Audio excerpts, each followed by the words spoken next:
Well, greetings, faithful followers. This is your old pal, Brother Jack Angry, along with Inferna, my lovely co-host. Hello. And tonight's movie is the 1980 classic, and I do say that somewhat with my tongue firmly planted in my cheek, as among other places. It was called Day of Resurrection, but you'd know it better under its working title here in the U.S. of Virus. Now, this movie has a pretty stellar cast. For the life of me, I cannot remember anybody right now, but Brother Jack's been drinking rather heavily for the Memorial Day weekend, so... That's okay, I just remember 2 submarines, so we're good. Yes, that's right. It's like, who cares? It had a lot of people in it, and some of them went on to be famous. That's why we want you to watch it. Yes, that's why you want to watch it. Do your homework, people. That's right, do your homework. But anyway, the plot of the movie concerns a virus that was militarily engineered by those wacky guys in the army to basically kill as many people as humanly possible. It was set loose on the planet because of a plane crash and went on to wipe out 3/4 of the world's population. Antarctica? Well, that's the only place that the virus couldn't. That's the only place the virus couldn't flourish because of the cold. Most viruses can't survive. Could you live there? Hell no. Well, wait a minute. Yes, we live in Nebraska, so we could probably make it in Antarctica for a little while. But anyway, the movie does go on after basically most of humanity has been wiped out.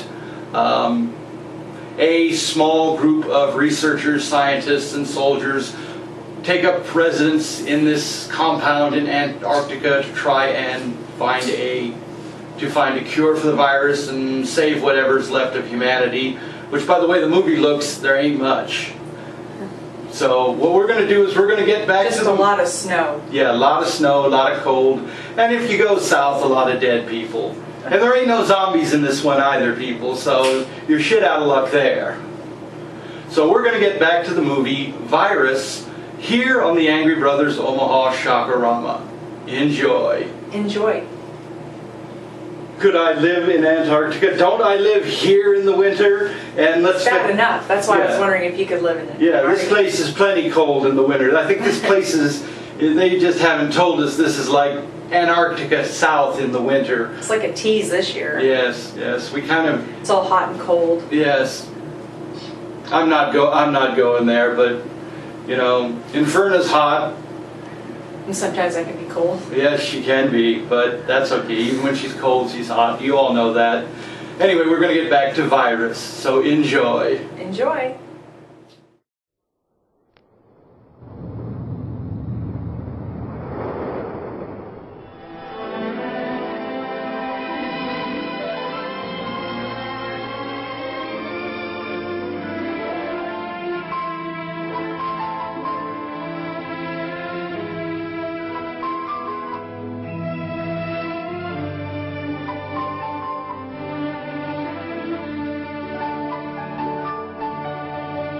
Phoenix?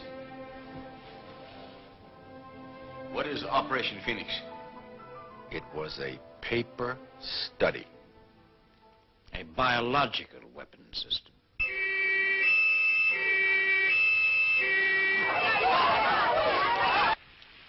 とうとう死者が3000万を超えたそうです。そんなに。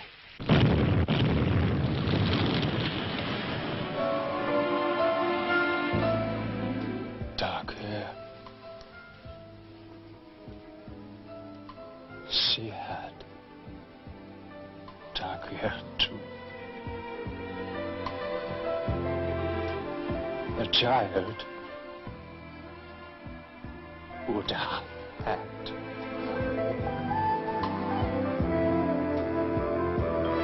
Oh, God. Come on, listen, Dad.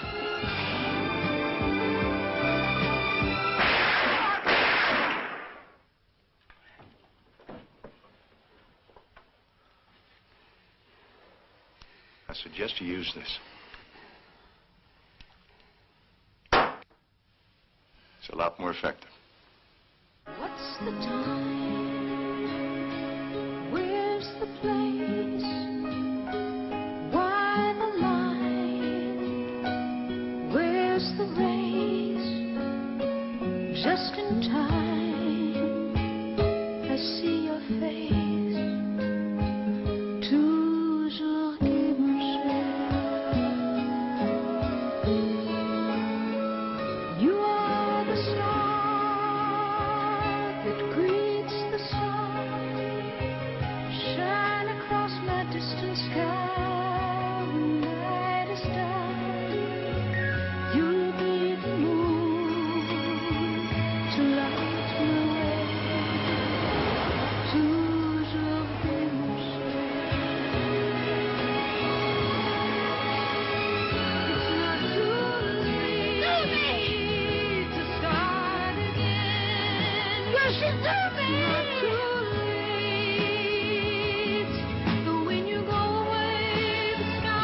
Well, greetings, faithful followers. Welcome back. What do you think of Virus so far? Isn't this movie virusy? You know? I didn't know you could turn so many shades of color. Yeah, it's like that virus kind of really screws people up. I mean, it's more like the Captain Trips Superflu from Stephen King's The Stand, and we all know how badly that went for everyone. You know, it's like people barfing, bleeding, and crapping themselves to death. You know, but I think that happens in this movie too, and it's not just the writers, believe me. Anyway, the little bit of trivia about the movie, there are several scenes, the scenes with the submarines, those are actually two actual...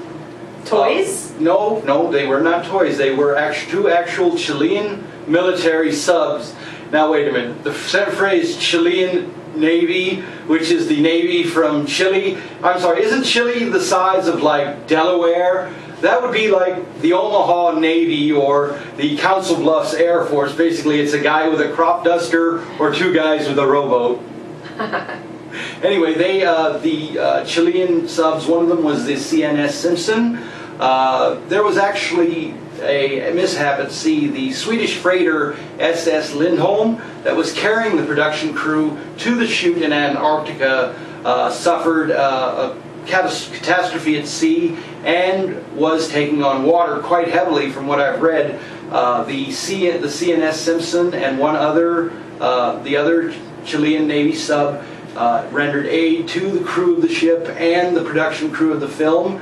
So, and they were grateful enough to allow their ships to be used in the story in place after quick writing, because they lost a good deal of their equipment and scripts when the Lindholm did eventually end up sinking. So, I was going to say there wouldn't be much left of it, you know. Well, for what they said, it was some kind of explosion, like one of the boilers exploded and it ruptured the hull, so the ship was taking on water, and when they sent out their distress calls, I mean, the Chilean subs just happened to be reasonably close, so they were able to show up before nobody died, thank goodness. And, you know, the production crew, the actors, the crew of the freighter were all able to be evacuated to the two subs before the Lindholm went down. Most of their filming equipment was saved, but they did lose a lot of their sound equipment, and they lost most of their copies of the scripts. Oh, that would just be a bummer. Yes, it was.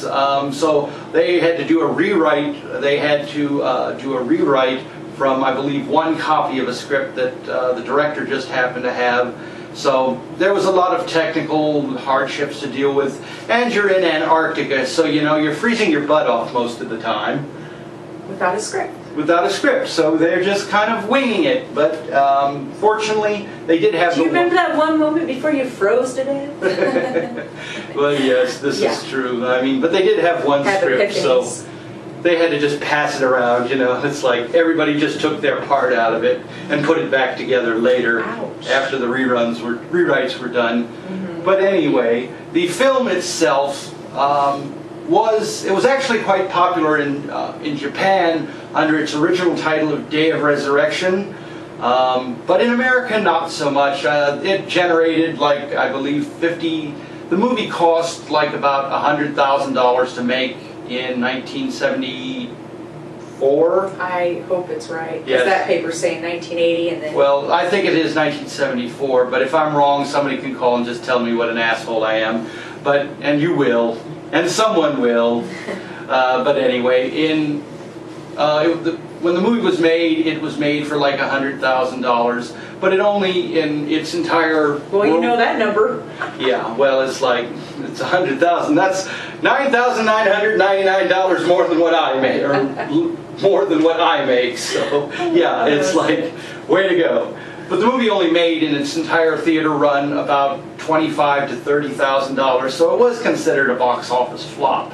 But it's gone on to enjoy a nice resurrection and second life on the horror host stage, being played by horror hosts like myself, the Bone Jangler, Bobby Gammonster, late Dr. David Lady, our friends, I believe, Penny Dreadful and Guru have run this film.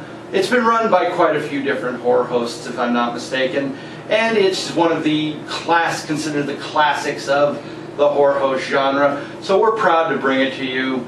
And we're going to go ahead and get back to Virus. Here, Even though it's a 2.5 rating.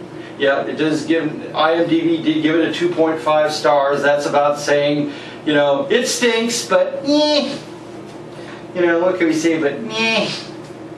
Anyway, we're going to get back to the movie Virus here on the Angry Brothers Omaha Shockorama. Enjoy. Enjoy. Well, greetings, faithful followers. Welcome back. What did you think of Virus? Isn't that movie sick? Yeah, it made me sick. Yeah, it made me sick too, thinking, it made me sick thinking, well, there's an hour and a half of my life I'm never going to get back again. It brings back memories when you met Dr. John. Yes, Dr. John. But last time I had any of those effects, it was in Tijuana, and it came from drinking too much local water. You know, I was in the hotel room for days. That's not good. No, and it's not. I mean, That's why you're green? Well, no, I was no. This is what I turned this way when I became a zombie. But you know, if I would have been, I bet your mommy was proud. yeah. Well, Mom, no, her. You know what? My mother's nickname for me was Dick Cheese. Okay. Oh my gosh, I don't want to know. Yes, it's like, you know, a boy and his mother. It's a beautiful thing. Not. But anyway, that's why every Mother's Day, we go to visit her at the home and we hide her teeth from her. So always remember, if your mom's in a nursing home and you want to have a few cheap laughs at her expense, hide her teeth or switch out her preparation H for Ben Gay. Oh my gosh. That'll get her attention. Oh my. Yes, it's like, hey, you got to go with the classics. But anyway, next week, faithful followers, we're going to be bringing you a treat. We're going to be bringing you 2 films by the Canadian wild man, Tony Watt. Now, you've heard And Lady Tord. Yes. And, well, That was a good treat. Yes, and Lady Tord will hopefully be with us. If not, it'll be Inferna or else Gulia, or maybe we may That would be a dig good up treat. Brother James. You know, it's like getting... Where are the shovels at anyway? Because I it's don't been know. down there for a long time. Yeah, it's like, well, I know Gulia should still be under the slab in the driveway. You know, that's where we put her the last time. But she keeps digging her way out. You know, she must be part. Yeah, because she just sent me a head. You must not have seen that. No, I didn't. She sent you a head. She sent me the head. Okay, I thought you said she got head. You know, it's like, okay. You really thought I wasn't going to go there, people? Whoa. Come on, this is brother. Sorry, Golia. You know, it's like, sorry, Chris. Not really, but, you know, it's like, and for the other guy, suck it. That was good. Yes, it was. That was good. I pat myself on the back about that, you know. Anyway. I think she loves it. Anyway. Yes, Gulia does. You know, God bless her. She's quite the little doll, and so is Torrid, so are you, and Ash, and, you know, all the fine girls that we've had come through the show. You know, we're hoping to get more later on in the future, but, you know, that's a matter for another day. But as I said, we're bringing you the films from the Canadian wild man, Tony Watt. Now, we've reviewed some of Tony's films like Nosferatu versus Father Pipecock and Sister Funk, and the Buzzard Nuts, Acid Head, the Buzzard Nuts County Slaughter. Those were 2 of Tony's newest films. These are a couple of his older pieces that he did several years ago. Frankenpimp and Vixen Highway 2000. Those, we can't show you, we won't be able to show you the whole film, so what we're going to do is we're just going to do reviews and clips for those films, but you're going to get the idea, and you're going to love seeing them, and you're going to love his work, and I urge you to go out and buy his films.